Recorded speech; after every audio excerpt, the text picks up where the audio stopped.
क्या आप जानते हैं कि स्टार जिमनी यानी बुर्ज जोज़ा के हामिल वालिदैन किस तरह के होते हैं?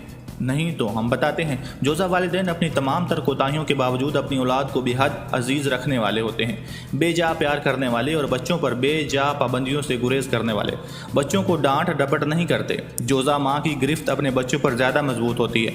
खुद अपने ऊपर कोई जहनी या जिस्मानी पाबंदी बर्दाश्त ना करने वाले, अपनी औलाद को हर किस्म की आज़ादी देकर उसे ज़िंदगी बसर करने का तरीका सिखाने वाले, अपने बच्चों की सलाहियतों से बेहद दिलचस्पी रखने वाले और निखार पैदा करने वाले, अपनी औलाद से जज्बाती लिहाज से दूर रहना पसंद करने वाले, मगर ज़हनी तौर पर नज़दीक उनकी ज़ात का ये तज़ाद उनकी औलाद पर बहुत जल्द वाज़े हो जाता है, जबकि वालिदैन अपनी रवश को हकीकत पसंदाना कहते हैं।